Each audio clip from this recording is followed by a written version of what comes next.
Hey everyone, welcome to my YouTube channel. आज की video हम कंटिन्यू करेंगे chapter number 5 that is growth hormones and growth regulators के बारे में। And this is chapter from अरुणकातन वॉल्यूम 2। तो हमने जो प्रीवियस पार्ट था इसका वहाँ पे डिस्कस करा था already what are plant growth regulators और हार्मोन्स क्या होते हैं। तो प्लांट हार्मोन्स को हम फाइटो हार्मोन्स बोलते हैं। फाइटो हार्मोन शब्द थिमन ने दिया था, साइंटिस्ट हैं। और जो प्लांट ग्रोथ रेगुलेटर्स होते हैं वो क्या होते हैं? प्लांट ग्रोथ रेगुलेटर ऐसे ऑर्गेनिक कंपाउंड होते हैं, या तो ये नेचुरली भी प्रोड्यूस होते हैं प्लांट में, या फिर हमको खुद से प्रोड्यूस भी कर सकते हैं, सिंथेटिक भी होते हैं। तो ये natural as well as synthetic यानी आर्टिफिशियल भी होते हैं। दो तरह के होते हैं क्योंकि कुछ प्लांट को ग्रोथ को प्रमोट करने का काम करते हैं, they are referred as growth promoter, जिसमें हमारे 3 आते हैं, ऑक्सिन, जिबरेलिन एंड साइटोकाइनिन। दूसरी कैटेगरी होती है ग्रोथ इनहिबिटर की। ग्रोथ इनहिबिटर्स जो होते हैं वो ग्रोथ को सप्रेस करने का काम करते हैं। इसमें 2 एग्जांपल्स आते हैं, एब्सिसिक एसिड एंड इथाइलिन। तो आज की वीडियो में हम ऑक्सिन हार्मोन है जो कि एक तरह का ग्रोथ प्रमोटर है, उसके बारे में डिस्कस करेंगे। तो ऑक्सिन सबसे पहले इसकी डिस्कवरी कैसे हुई वो देखते हैं। एक साइंटिस्ट हैं F.W. वेंट, इन्होंने 1928 में, याद रखना है साइंटिस्ट का नाम क्या है और किस साल इन्होंने स्टार्ट करा था अपना काम। तो F.W. वेंट नेम के साइंटिस्ट थे जिन्होंने 1928 में एक प्लांट था, उसका नाम है अवीना, यानी आपने सुना होगा कॉमनली बोलते ओट। अवीना सटाइवा एक प्लांट था, इसके ऊपर ये अपना रिसर्च वर्क स्टार्ट कर रहे थे। तो उन्होंने वहाँ से ऑक्सिन की डिस्कवरी करी थी। इन्होंने अवीना में क्या देखा कि जो ऑक्सिन है उसकी बहुत ज़्यादा सिंथेसिस के कारण वहाँ पे अवीना ग्रोथ बहुत ज़्यादा हो रही थी, इलोंगेशन हो रहा था। उसको उन्होंने नाम दिया अवीना कर्वेचर टेस्ट या फिर अवीना कोलियोप्टाइल टेस्ट। कोलियोप्टाइल क्योंकि जो कोलियोप्टाइल लीव्स होती हैं वहाँ पे बहुत ज़्यादा ग्रोथ प्रोमिनेंट शो हो रही थी। तो आपको सिंपल 2 पॉइंट याद रखने कि ऑक्सिन जो है यहाँ पे स्पेलिंग में एक्स आएगा, ऑक्सिन AUXIN ऑक्सिन, ठीक है। तो ऑक्सिन की डिस्कवरी किसने करी है? F.W. वेंट ने 1928 में in the plant Avena sativa that is oat, ठीक है। अब ये जब ओट में अपनी स्टडी कर रहे थे तो बात की और साइंटिस्ट भी रिसर्च कर रहे थे साइड बाय साइड। उन्होंने देखा कि जो ऑक्सिन होता है ये मेनली क्या काम कर रहा है। जो हमारा प्लांट होता है तो प्लांट में मेन चीज़ क्या होती है? सॉइल हो गई, और ये मेन हमारा हो गया शूट वाला पोर्शन, और नीचे हो गई हमारी रूट्स हो गई, ठीक है। तो मेनली जो काम होता है ऑक्सिन का, वो सबसे ज़्यादा जो ऑक्सिन है वो ऊपर वाले रीजन में प्रेजेंट होता है, यानी यू कैन से दैट जो टिप वाला रीजन होता है, एकदम टिप्स, शूट का जो टिप होता है वहाँ पे ऑक्सिन का सिंथेसिस बहुत ज़्यादा होती है। और जो ऑक्सिन है वो नीचे की डायरेक्शन में मूव करके जाता है, रूट्स की तरफ, नीचे को मूव करके रूट्स की टिप्स में चला जाता है। और कंपैरेटिवली शूट के टिप में ऑक्सिन का कंसंट्रेशन ज़्यादा देखा गया है, और रूट्स में जो रूट का टिप होता है, रूट टिप में ऑक्सिन कंसंट्रेशन कम पाया जाता है, ठीक है। ये बहुत सारे साइंटिस्ट थे, फॉर एग्जांपल थीमन साइंटिस्ट हैं, इन्होंने इस तरह का ऑब्जर्वेशन रिकॉर्ड करा था। प्लस बहुत सारे साइंटिस्ट ने इन्होंने एक चीज़ और बोली थी कि जो ऑक्सिन हार्मोन ये बेसिकली करता क्या है, इसका मेन फंक्शन होता है इलोंगेशन का फंक्शन होता है, मींस लंबाई के लिए रिस्पॉन्सिबल होता है। पेड़ का जो स्टेम लंबा होता रहता है, इलोंगेशन होती है, that is due to what? That is due to auxin. Then after that next point है auxin was general term use to denote for such substance which promote the elongation of coleoptile. ये हम पहले पढ़ चुके हैं।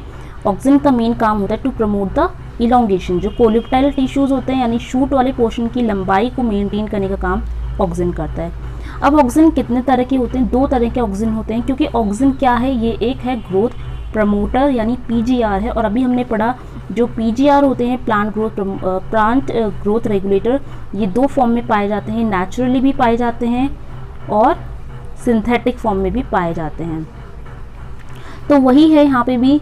तो जो auxin होता है, ऑक्सिन भी एक तरह का प्लांट ग्रोथ रेगुलेटर है, तो ये भी नेचुरल फॉर्म में पाया जाएगा और सिंथेटिक यानी आर्टिफिशियल फॉर्म में भी पाया जाता है। नेचुरल फॉर्म जो होती है उसको बोलते हैं IAA that is indole acetic acid. ये एक नेचुरल फॉर्म है।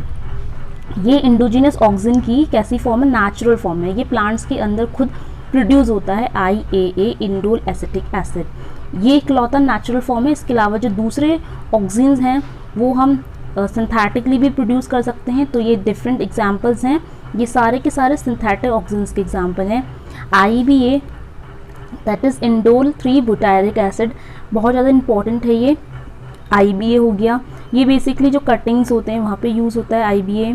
Then indole 3 propionic acid IPA। Then naphthalene acetic acid NAA। जो NA है ये बहुत सारे फूड्स की ग्रोथ को रेगुलेट करने के लिए ये यूज़ होता है। फॉर एग्जांपल जैसे मैंगो की क्रॉप में बहुत ज़्यादा जो फ्रूट ड्रॉप होता है, फल झड़ जाते हैं, उनको रोकने के लिए जो प्री मेच्योर फ्रूट ड्रॉप होता है वहाँ पे कंट्रोल करने के लिए नैप्थलिक एसिटिक एसिड यूज़ होता है। देन नेक्स्ट वन है 2,4-D।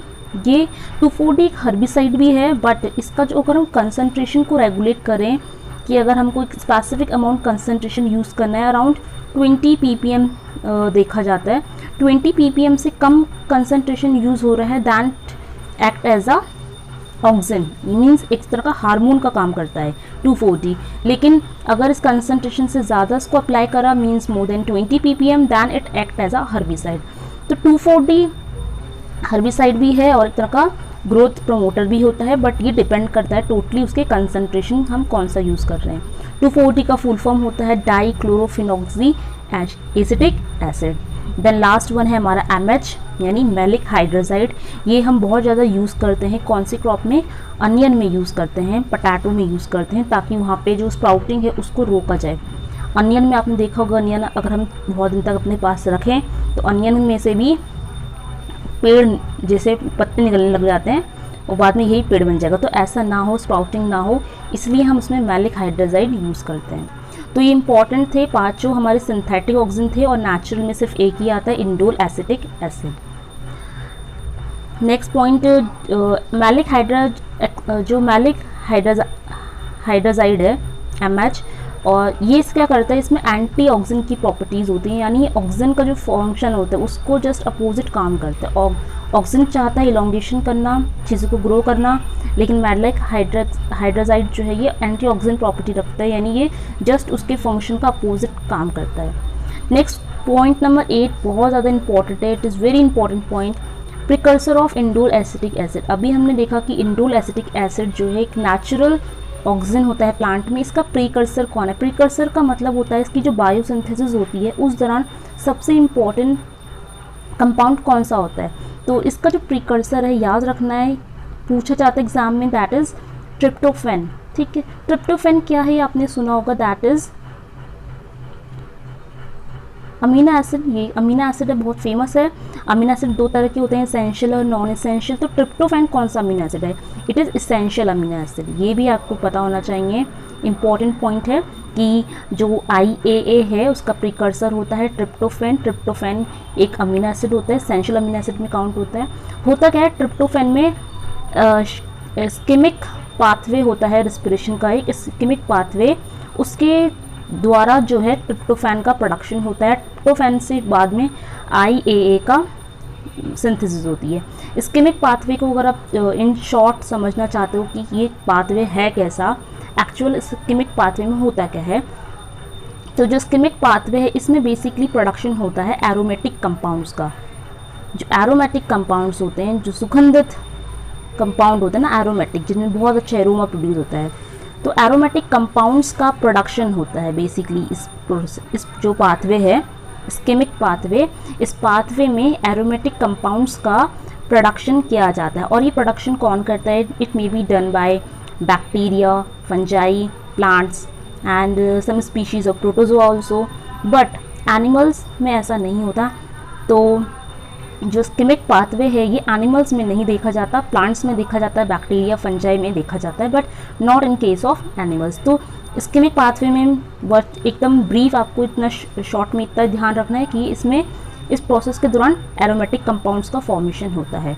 तो अगर मैं आपसे पूछूं कि ट्रिप्टोफैन कैसा कंपाउंड है, एरोमेटिक है या नहीं है, तो yes, answer is yes, tryptophan is aromatic compound. क्योंकि ट्रिप्टोफैन का प्रोडक्शन कैसे हुआ है? स्कीमिक पाथवे के दौरान हुआ है, और स्कीमिक पाथवे एक ऐसा पाथवे होता है जो एरोमेटिक कंपाउंड्स का फॉर्मेशन करता है। और हमारा जो ट्रिप्टोफैन है ये भी हमारा एरोमेटिक कंपाउंड में आता है, यानी ये जो अमीनो एसिड है ये एक तरह का एरोमेटिक अमीनो एसिड है। आपने अमीनो एसिड अगर अच्छे से पढ़ा है तो अमीनो एसिड के क्लासिफिकेशन में देखा होगा कि एरोमेटिक अमीनो एसिड्स भी होते हैं। तो जो हमारा ट्रिप्टोफैन है ये एक एरोमेटिक अमीनो एसिड है प्लस इसेंशियल है। तो ये बहुत इंपॉर्टेंट पॉइंट था, याद रहना चाहिए। IA का प्रिकर्सर ट्रिप्टोफैन है, किस प्रोसेस से बनता है वो क्लियर हो गया। आगे चलते हैं हम। ऑक्सीजन्स जो होते हैं तो दो तरह के फॉर्म में पाए जाते हैं, फ्री ऑक्सीजन होता है और बाउंड ऑक्सीजन होता है। फ्री ऑक्सीजन का मतलब ये है कि वो किसी भी मेटाबॉलिक प्रोसेस में अपने आप को यूज्ड होने दे सकता है, मतलब उसका इस्तेमाल एक से ज़्यादा मेटाबॉलिज्म में यूज़ हो सकता है, यानी वेरियस मेटाबॉलिक प्रोसेस में हम इसको यूज़ कर सकते हैं। That is free oxygen. वो फ्री रहता है, एक में यूज़ हो गया फ्री हो गया, अब दूसरे मेटाबॉलिज्म में यूज़ हो जाएगा, फ्री है। दूसरा कैटेगरी होती है बाउंड ऑक्सीजन की। बाउंड का मतलब क्या होता है? बाउंड माने कहीं पे बंद जाना। एक ऑक्सीजन कहीं पे किसी मेटाबॉलिक प्रोसेस में अपने आप को यूज़ कराने जा रहा था, अब वो वहीं पे बंद कर रह गया है, कहीं और नहीं जा सकता। That is called bound auxin. Means the auxin is attached with some enzymes and antioxidants. ठीक है, जो बाउंड ऑक्सीजन्स होते हैं, बाउंड ऑक्सीजन का मतलब कि एक ऑक्सीजन का जो पार्टिकल, जो ऑक्सीजन कंपाउंड है वो किसी एंजाइम के संग टाइटली अटैच हो जाएगा, एकदम अटैच हो जाएगा, या फिर एंजाइम नहीं तो किसी एंटी ऑक्सीजन कंपाउंड के संग अटैच हो जाएगा। और अटैच होने के बाद अभी वहाँ से अलग नहीं हो रहा है, इसको एकदम कह सकते हैं मोहमाया के जाल में जो है फंस चुका है, बाउंड हो गया है, अब ये फ्री नहीं है। तो इस तरह के ऑक्सीजन्स को हम बोलते हैं बाउंड ऑक्सीजन। होता क्या है, जब ये इंटरेक्शन होता है ऑक्सीजन का किसी भी एंजाइम या एंटी ऑक्सीजन के साथ, तो एंजाइम का जो फंक्शन होता है वो स्टॉप हो जाता है, एंजाइम अपनी प्रॉपर वर्किंग नहीं कर पाता, जिसकी वजह से एंजाइम की एक्टिविटी हिंडर हो जाती है और फिर वो बाउंड फॉर्म में आ जाता है, दूसरे मेटाबॉलिक प्रोसेस की एक्टिविटी में इन्वॉल्व नहीं हो पाता। तो दो एंजाइम हैं, दो तरह के ऑक्सीजन हो गए, free and bound, easy. Now next we discuss about the non indole auxin. Non indole auxin क्या होते हैं? देखो, ऑक्सीजन्स जो होते हैं उनको अगेन आप दो कैटेगरी में और समझ लो। एक ऐसे वाले ऑक्सीजन जिनमें इंडोल ग्रुप प्रेजेंट होता है, और एक ऑक्सीजन ऐसे होते हैं जिनमें इंडोल ग्रुप नहीं होता, that is non indole oxygen. अब ये इंडोल ग्रुप होता क्या है? तो फिगर देख सकते हैं, ये जो आपके सामने फिगर है ये है इंडोल ग्रुप की, ये हमारा होता है इंडोल ग्रुप। और ये इंडोल ग्रुप जो है प्रेजेंट था हमारे ट्रिप्टोफैन में। अगर आप ट्रिप्टोफैन का स्ट्रक्चर देख सकते हैं तो ट्रिप्टोफैन के स्ट्रक्चर में आपको ये इंडोल ग्रुप दिखाई दे रहा होगा। तो यानी जो ट्रिप्टोफैन है, ट्रिप्टोफैन प्रीकर्सर था हमारे IAA का, और IAA जो है वो है इंडोल एसिटिक एसिड। ओके, तो IAA हो गया। तो यानी ये जो ऑक्सीजन था ये इसमें हमारा जो इंडोल ग्रुप है वो प्रेजेंट है, जबकि नॉन इंडोल ऑक्सीजन वो होते हैं जिनमें ये इंडोल ग्रुप प्रेजेंट नहीं होता। इसका एग्जांपल है हमारे पास फिनाइल एसिटिक एसिड, इसको शॉर्ट में PAA भी बोलते हैं, फिनाइल एसिटिक एसिड। ये किस में प्रेजेंट होता है? ये सिर्फ इसका कोई प्लांट्स में बहुत ज़्यादा अभी रिसर्च नहीं हुई है कि इसका क्या स्पेसिफिक रोल है, but according to some scientist ये जो हमारा टोमेटो का प्लांट होता है उसमें पाया जाता है, बट इसका क्या इंपॉर्टेंट रोल है, एज सच क्या फंक्शन है, ये अभी तक नोन नहीं है। नेक्स्ट पॉइंट है point number 11, very important, that is about the polar transport of oxygen.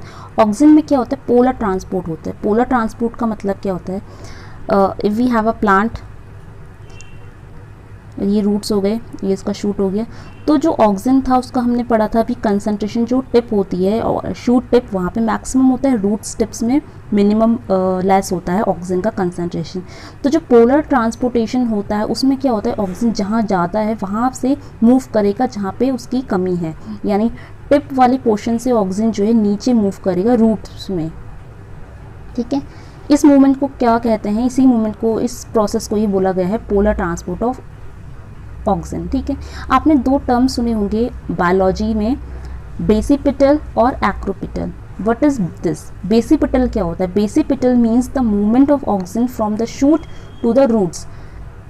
Shoot वाले पोर्शन से रूट्स वाले पोर्शन तक जो ट्रांसपोर्टेशन होता है दैट इज कॉल्ड बेसिपिटल। इसमें क्या होता है? जो शूट का जो फ्यूलम टिश्यूज़ होते हैं, फ्यूलम कंडक्टिंग टिश्यूज़ होते हैं, वहाँ से जो ऑक्सीजन है वो ट्रांसपोर्ट कर रहा होता है नीचे रूट्स की तरफ, दैट इज कॉल्ड बेसिपिटल। इसका जस्ट अपोजिट हो जाएगा एक्रोपिटल। एक्रोपिटल में क्या होता है? एक्रोपिटल में जो ट्रांसपोर्टेशन होता है जस्ट रिवर्स हो जाएगा, यानी नीचे रूट्स से शूट की तरफ, that is acropetal means the movement from root to shoot. Roots में जाइलम वेसल प्रेजेंट होते हैं, तो रूट्स के जो जाइलम वेसल होते हैं ये ऑक्सीजन का ट्रांसपोर्टेशन ऊपर शूट के डायरेक्शन की तरफ करते हैं, दैट इज कॉल्ड एक्रोपिटल। तो दो टर्म्स क्लियर हो गए, बेसिपिटल और एक्रोपिटल। तो ऑक्सीजन का जो मूवमेंट जनरली देखा जाता है वो शूट से रूट्स की तरफ देखा जाता है, उसके बाद रूट्स में जब ये ऑक्सीजन आ जाता है तो रूट्स में एक्रोपिटल मूवमेंट भी देखी ऑब्जर्व की जाती है। इसके अलावा जो पोलर ट्रांसपोर्टेशन होता है ऑक्सीजन का, ये एज सच मेंटेन रहता है, तो ये एज सच मेंटेन तो रहता है, बट ये डिपेंड करता है कि कंडीशन जो है कैसी है। लाइक अगर वाटर लॉक कंडीशन हो जाती है, कैसी कंडीशन, वाटर लॉक कंडीशन, तो वाटर लॉक कंडीशन में आप सबको पता है कि कैसी कंडीशन आ जाएगी, एनारोबिक कंडीशन क्रिएट हो जाती है, यानी ऑक्सीजन अवेलेबिलिटी लेस होने लगती है, एनारोबिक कंडीशन आ गई। उस कंडीशन में पोलर मूवमेंट ऑब्जर्व नहीं कर सकते, यानी जो ऑक्सीजन का जो पोलर ट्रांसपोर्टेशन वाला प्रोसेस है ये एज सच नॉर्मल कंडीशन में मेंटेन रहेगा, लेकिन अगर एनारोबिक कंडीशन आ जाती है तो ये प्रोसेस डिस्टर्ब हो जाता है, ठीक है।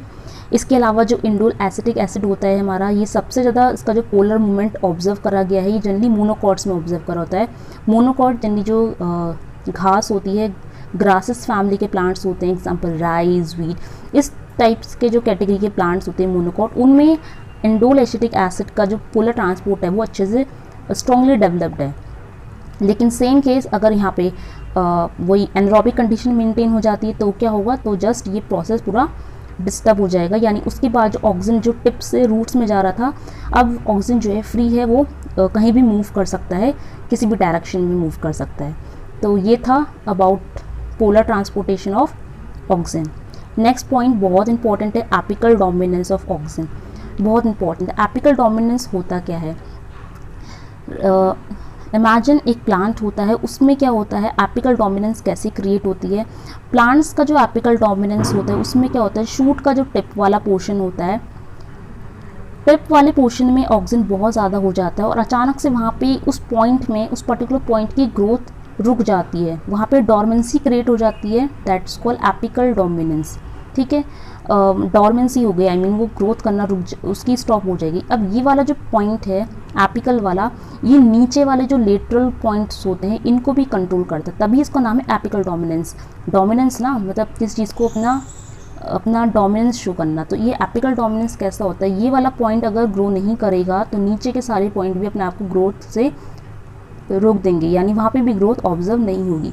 तो यहाँ पे हमारे पास क्या सॉल्यूशन होता है, बहुत सारे क्रॉप्स में ऐसा देखा जाता है, जैसे फॉर एग्जांपल अगर हम बात करें चिक पी की, तो चिक पी में देखा जाता है एपिकल डोमिनेंस।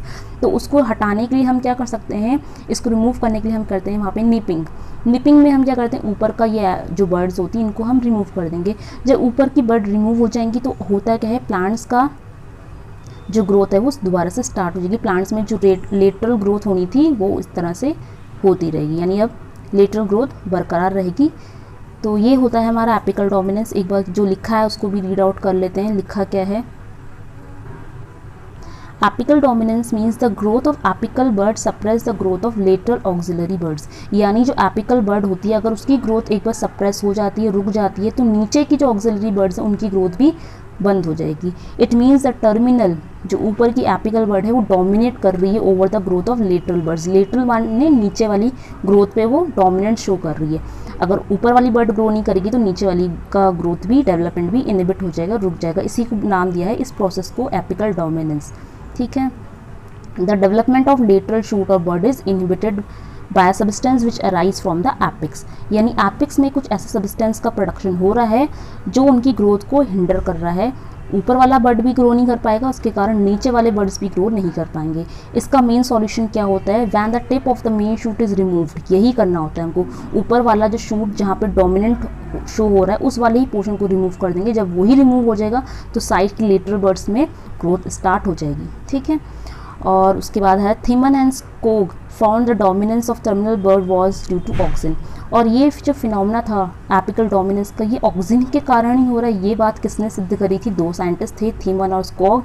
1934 में उन्होंने अपना कोई एक्सपेरिमेंट लगाया होगा, वहाँ पे उन्होंने रिसर्च के दौरान ये पाया कि जो एपिकल डोमिनेंस फिनोमेना था ये ऑक्सीजन हार्मोन के कारण हो रहा था, यानी जो ऊपर का जो बर्ड था वहाँ पे ऑक्सीजन का प्रोडक्शन हो रहा था, जिसकी वजह से बाद में इलोंगेशन के बाद एक पर्टिकुलर पॉइंट पर आते उसकी ग्रोथ रुक गई, जिसके कारण लेटरल बर्ड्स भी ग्रो नहीं कर पा रहे थे।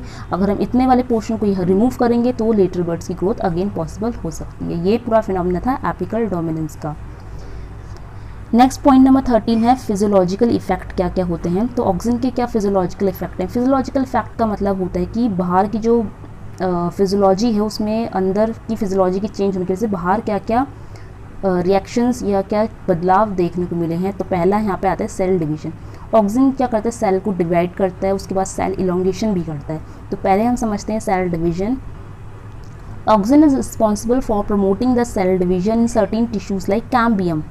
कैम्बियम बहुत ही इंपॉर्टेंट प्लांट टिश्यूज़ होते हैं, ठीक है। तो कैम्बियम की ज़रूरत कहाँ पे होती है, मैं आपको एग्जांपल के द्वारा बताती हूँ। जैसे ग्राफ्टिंग हम करते हैं, अगर आपने हॉर्टिकल्चर पहले से पढ़ रखा था आपको पता होगा ग्राफ्टिंग, लेयरिंग, बडिंग सब क्या होता है। तो जब हम ग्राफ्टिंग करते हैं, ग्राफ्टिंग में दो चीज़ इंपॉर्टेंट होती है। नीचे वाला पोर्शन जहाँ से जड़ें निकलने वाली होंगी उसको हम बोलते हैं रूट स्टॉक, और ठीक इसके ऊपर लगने वाला जो पोर्शन होता है दैट इज़ कॉल्ड साइन, उसको हम बोलते हैं साइन, जहाँ से शूट का डेवलपमेंट होता है।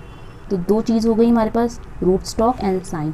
इन दोनों को जब हम अटैच कर लेते हैं और अच्छे से पॉलीथीन रैप से जोड़ देते हैं, उसके बाद इसके अंदर होता क्या है, कैम्बियम जो है वो आपस में कनेक्ट होने का काम करती है। यानी रूट स्टॉक का कैम्बियम और साइन का कैम्बियम आपस में लिंक हो जाता है अच्छे से। ये क्यों हो पाता है, ड्यू टू दिस ऑक्सीजन, क्योंकि वहाँ पे सेल डिवीजन का प्रोसेस स्टार्ट होता है ऑक्सीजन की वजह से।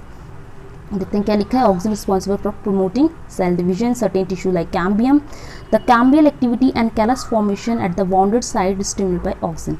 जब कैम्बियल एक्टिविटी स्टार्ट होती है यानी उस पर्टिकुलर रीजन में सेल डिवीजन होता है, तो वहाँ पे क्या बनता है, कैलस का फॉर्मेशन होता है। कैलस फॉर्मेशन जब हो जाता है उसके बाद ही हम क्या करते हैं, वो जो हमने पॉली बैग नहीं आई मीन पॉलीथीन रैप करी थी उसको रिमूव कर देते हैं, क्योंकि कैलस फॉर्मेशन हो गया। उसका मतलब है कि हमारा साइन और रूट स्टॉक आपस में अच्छे से कनेक्ट हो चुके हैं। The formation of callus is practically used in grafting for strengthening the union of sign and rootstock and sign. Cell division of tissue culture is directly development of the oxygen. हम tissue culture भी करते हैं, तो tissue culture में भी क्या होता है, ऑक्सीजन का जो डेवलपमेंट होता है वही हमारा सेल डिवीजन के लिए रिस्पॉन्सिबल होता है। तो इस तरह से सेल डिवीजन कहाँ पे प्रैक्टिकली पॉसिबल हो पाता है, इसका हमने प्रैक्टिकल एप्लीकेशन देखा ग्राफ्टिंग में। नेक्स्ट आता है सेल इलोंगेशन। तो पहले हमने देखा कि सेल डिवीजन कैसे होता है ऑक्सीजन के कारण, उसके बाद सेल का इलोंगेशन कैसे होता है। The primary physiological effect of auxin on the growth of plant is the elongation of cell. Cell में जो इलोंगेशन होता है वो ऑक्सीजन के कारण होता है। तीन तरीके से हो सकता है, या तो पहला कंडीशन क्या हो सकती है, पहला तरीके में क्या होता है, by increase the osmotic solutes, ठीक है। प्लांट का जो सेल होता है उसके अंदर ऑस्मोटिक सॉल्यूट का कंसनट्रेशन अगर ज़्यादा होगा तो अगेन वो सेल होगा उसमें इलोंगेशन कैपेसिटी डेवलप हो सकती है। या फिर दूसरा तरीका है by decrease the wall pressure. Walls में जो प्रेशर लगता है, सेल है, सेल की जो वॉल होती है प्लांट सेल, उन सेल की वॉल पे अगर प्रेशर कम होगा, कम प्रेशर के कारण अच्छे से सेल इलोंगेट कर सकता है। अगर वॉल्स पे प्रेशर बहुत ज़्यादा हाई होगा तो इलोंगेशन नहीं होगा, ठीक है। वॉल का प्रेशर कम होगा तभी सेल अपने आप को लंबा कर पाएगा, क्योंकि अगर वॉल प्रेशर बहुत ज़्यादा होगा तो लंबा यानी खिंचाव नहीं हो पाएगा। Then the last way is by increasing the permeability of cytoplasm to water. ये जो साइटोप्लाज्म होता है अगर ये वाटर के लिए परमेबल हो जाए, यानी इसमें वाटर अलाउ हो जाए अंदर आने के लिए, तो ये वाटर अंदर आने के बाद स्वेल होगी, स्वेलिंग से थोड़ा सा साइज़ जो है वो बढ़ जाएगा, इंक्रीज़ हो जाएगा। तो इन कारणों से जो सेल है वो इलोंगेट कर सकता है।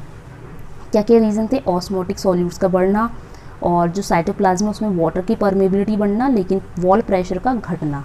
ये तीन तरीके थे जिसकी वजह से सेल इलोंगेट कर पाता है due to the presence of oxygen.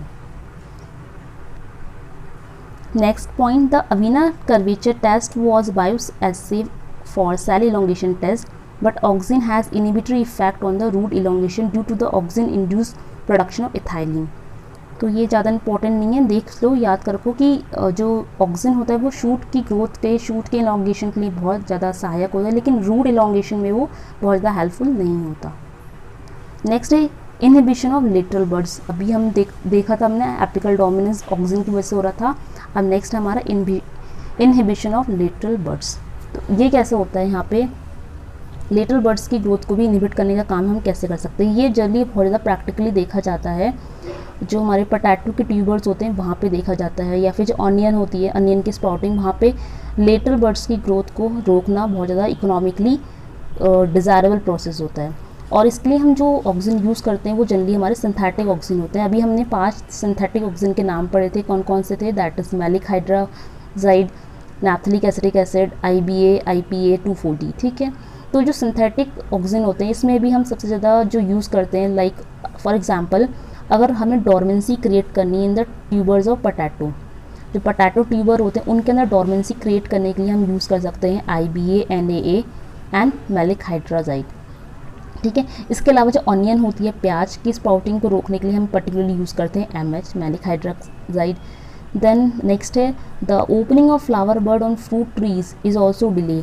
अगर हम चाहते हैं कि हमारे फ्रूट के ट्रीज़ में जो फूल है वो खिल रहा है, फूल की जो कली है वो खिल रही है, पर हम नहीं चाहते कि अभी वो खिले, बिकॉज अभी अगर खिल गई तो अगर वेदर कंडीशन फेवरेबल नहीं है, लाइक फ्रॉस्ट है, कोहरा है, कोहरे से वो ख़राब हो सकते हैं। तो हम अगर चाहते हैं कि हम फ्लावर बड का टाइम को थोड़ा आगे शिफ्ट करें तो हमें उस पर स्प्रे करना होगा सिंथेटिक ऑक्सीजन्स, ताकि सिंथेटिक ऑक्सीजन जब उसमें अप्लाई करें तो उसकी जो फ्लावर बड ओपनिंग की जो प्रोसेस होती है फिजियोलॉजी अफेक्ट हो जाए। नॉर्मल फिजियोलॉजी इफेक्ट हो जाएगी तो प्रोसेस थोड़ा स्लो डाउन हो जाएगा, फिर फ्लावरिंग जो प्रॉपर टाइम में होती है वो थोड़ी अब डिले हो जाएगी। और डिले का मतलब जब हमारा फ्रॉस्ट सीजन जो है स्केप हो चुका होगा तब फ्लावरिंग होगी। तो इस तरह से हम लेटरल बर्ड्स को भी जो बर्ड होती हैं वो लेटल बर्ड्स, कलियाँ, उनको उनकी ग्रोथ को स्टॉप कर सकते हैं by the application of synthetic oxygen. यहाँ पे हम सिंथेटिक ऑक्सीजन यूज़ कर रहे हैं, याद रखो IAA जो कि नेचुरल ऑक्सीजन है वो हम यहाँ पे इस्तेमाल नहीं कर रहे हैं। नेक्स्ट पॉइंट है शॉर्टनिंग ऑफ इंटरनोड्स। इंटरनोड्स जो होते हैं, दो नोड्स के बीच का गैप इंटरनोड, उसको छोटा करने के लिए, यानी पेड़ अगर इंटरनोड छोटी हो जाएंगी तो अल्टीमेटली हमारा जो पेड़ है वो थोड़ा ड्वार्फ हो जाएगा, बोना हो जाएगा, और ये हम कर सकते हैं with the help of NAA। Next है रूट इनिशिएशन। रूट इनिशिएशन में क्या है, due to the polar transport of auxin rooting starts at morphological lower end. Thimann and Wendt 1930 found that the indole acetic acid and outer growth substance were essential for the initiation of the adventitious roots in the cutting. Okay, तो बहुत सारे plants होते हैं जिनका हम propagation करते हैं, multiply करते हैं with the help of cutting. For example सबसे बेस्ट एग्जांपल है हमारे सामने होता है रोज़। रोज़ सबके घर में होता है, तो रोज़ को हम इजीली कटिंग के द्वारा प्रोपगेट कर सकते हैं। और कटिंग्स में क्या होता है, जब उनकी कटिंग करते हैं तो उनकी कटिंग का जो बेस वाला पोर्शन होता है उस बेस में हम अप्लाई करते हैं IBA को। IBA कर सकते हैं या फिर नैप्थलिक एसिटिक एसिड कर सकते हैं, ठीक है, IA भी कर सकते हैं। ये सब हम इनका पेस्ट अप्लाई कर देते हैं ताकि जो वाला पोर्शन है वहाँ से एडवेंटिशियस रूट्स की ग्रोथ बहुत ज़्यादा प्रोफ्यूज हो जाए, अच्छे से ग्रोथ हो। That is why we apply the solution of this types of auxin. Next, prevention of abscission layer. Abscission layer को बनने से रोकना, ये काम करता है ऑक्सीजन।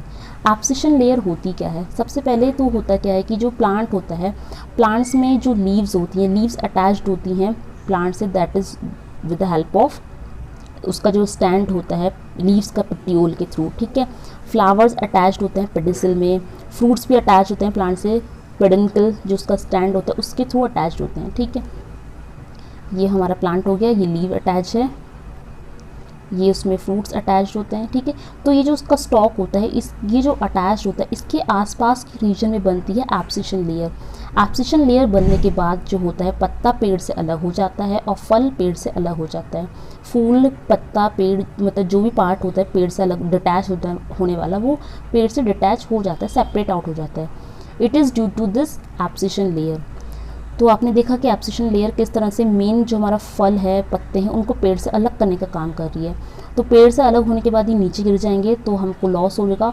इसीलिए इस चीज़ को ध्यान में रखते हुए हम क्या चाहते हैं कि हमारी जो एब्सिशन लेयर है वो बने ना, या फिर देर में बने। इसलिए हमारे पास क्या सॉल्यूशन है, वी हैव ऑक्सीजन।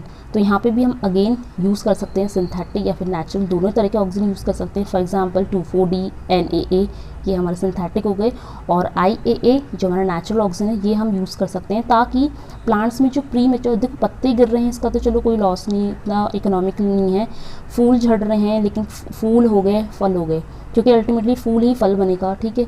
तो फूल और फल यानी जो प्री मेच्योर फ्रूट और फ्लावर ड्रॉप होते हैं उनसे बचने के लिए हम यूज़ कर सकते हैं ऑक्सीजन को। क्यों, ये क्या करते हैं 2,4-D और जो NAA ऑक्सीजन्स होते हैं ये एब्सिशन लेयर बनने नहीं देते। इसके अराउंड जो एब्सिशन लेयर थी उसकी बायोसिंथेसिस के संग वो इंटरफेयर कर जाते हैं, यानी जो एब्सिशन लेयर बनने की प्रक्रिया होती है उसके संग इंटरफेयर करेंगे तो एब्सिशन लेयर धीरे धीरे बनेगी या बहुत देर में बनेगी, जिस कारण हमारे जो फल हैं वो लंबे टाइम तक पेड़ में अटैच रह सकते हैं। तो ये काम करते हैं ऑक्सीजन। नेक्स्ट है फ्लावर इनिशिएशन का काम भी ऑक्सीजन करते हैं। Auxin generally inhibit flowering and thus it's helpful in delay flowering in lettuce. Lettuce बहुत ही इंपॉर्टेंट कैसी वेजिटेबल, लीफी वेजिटेबल, यानी इसके जो हम पत्ते खाते हैं लीव्स, वो हमारा इकोनॉमिक पार्ट होता है, ठीक है। अब ऐसे जो वेजिटेबल्स होते हैं जहाँ पे हमारा जो मेन इकोनॉमिक पार्ट होता है वो लीव्स होते हैं, ना कि फ्लावर्स, ठीक है। तो यहाँ पे लेट्यूज में फ्लावरिंग का कोई यूज़ नहीं होता। तो अगर फ्लावरिंग हो जाती है तो क्या होगा, अगर लेट्यूज में फ्लावरिंग होती है तो प्लांट्स क्या होता है, प्लांट्स की जो ज़्यादा एनर्जी होती है वो फूल बनाने में, फूल के विकास में लग जाती है, ठीक है। फिर पत्तों में इतना न्यूट्रेंट जो है वो सप्लाई नहीं हो पाता। लेकिन हमको क्या चाहिए, लेट्यूज में पत्ते अच्छे हों। तो इसके लिए हम क्या कर सकते हैं, जो उसके फ्लावर है वो उसको डिले कर सकते हैं, ठीक है। फ्लावरिंग डिले करने के लिए हम यूज़ कर सकते हैं उसमें ऑक्सीजन का। ऑक्सीजन क्या करेगा, फ्लावरिंग के प्रोसेस को धीरा कर देगा, डिले कर देगा, ठीक है, ताकि हमारी जो लेट्यूज है उसकी सारी एनर्जी हो पत्तों को यानी लीव्स को सप्लाई हो। लीव्स ज़्यादा न्यूट्रिटिव होंगी तभी तो हम लेट्यूस को अच्छे से खा पाएंगे, क्योंकि लेट्यूस का जो मेन इकोनॉमिक पार्ट ही है वो that is leaves, not flower.